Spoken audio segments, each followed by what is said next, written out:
Bonjour à tous les amis, on se retrouve pour le premier quintet de la semaine, direction l'hippodrome de Cannes-sur-Mer. Alors je vous explique, je suis passé chez le dentiste, j'ai mal à la dent, j'ai du mal à parler, je vais faire court, je vais pas pouvoir faire comme d'habitude. Excusez-moi, c'est difficile pour moi d'articuler. Donc je garde le sourire, mais c'est très compliqué. Donc vous allez retrouver les résultats donc de jeudi, pas bon parce que voilà, on a passé une mauvaise journée. Vincennes pluvieux, c'est toujours très compliqué. Donc lundi, Cannes-sur-Mer, 1500 mètres, 16 partants. Terrain collant 4,3 annoncé par France Gallo. C'est parti pour la sélection. Base gagnante, le numéro 5, Village Anglais. Troisième du quintet de référence le 7 février, prix de vitesse. Je pense qu'un terrain collant sera mieux pour lui. Si on arrive à prendre le dos de Amedras qui va faire devant méchant, il peut y avoir explication pour la victoire. Deuxième base. Le numéro 1, Amedras, qui était notre deuxième base et notre dernière minute à 25 contre 1 le 5 février. On est allé devant, j'ai expliqué que c'était un cheval de niveau parisien. Là, il sera bien évidemment attendu, mais je pense que Amedras, en allant devant, il peut au moins terminer dans les 3 et pourquoi pas mieux. Pour les chances, on attaque avec le numéro 11, Wind of Change, qui reste sur deux belles sorties, 1300 mètres, deuxième et troisième du quintet de référence de Kama et de Amedras. On le démarre, on le loge côté corde, il peut ambitionner le même classement.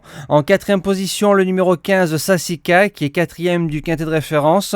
On l'a montée course école gentiment tout au moral, on la remonte de la même façon, elle peut garder la même place. En cinquième position, le numéro 7, Rosen Dugouet, sixième du quintet de référence avec un parcours très compliqué. La jument a eu beaucoup de courage pour garder un petit chèque. Elle est placée de quintet plus à plusieurs reprises en 35 de valeur l'année dernière. Elle est en 37 et le 18 janvier, elle finit à côté de Wind of Change. Donc, une ligne gagnante. En sixième position, le numéro 10, Bluff. C'est la note dans le quintet du 7 février.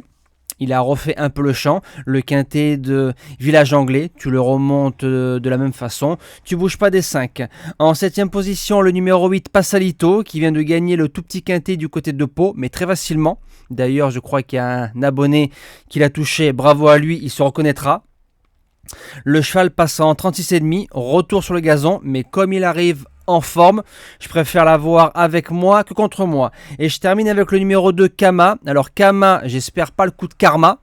Je l'avais gardé dans son premier quintet plus PSF, m'avait un peu déçu et derrière j'ai fait l'impasse. Elle a gagné. Elle vient sur ce quintet-là en 41 de valeur. Et comme je me répète, j'aime bien quand même les chevaux qui arrivent en forme malgré la pénalité. Elle peut venir chercher une place de 4e ou 5e à Bellecote dans cette épreuve. Moi, je vous dis à demain pour un tout nouveau quintet. Excusez-moi d'avoir fait court, c'était très compliqué. J'ai beaucoup de mal à m'exprimer. Je vous dis à demain. Prenez soin de vous et merci à tous.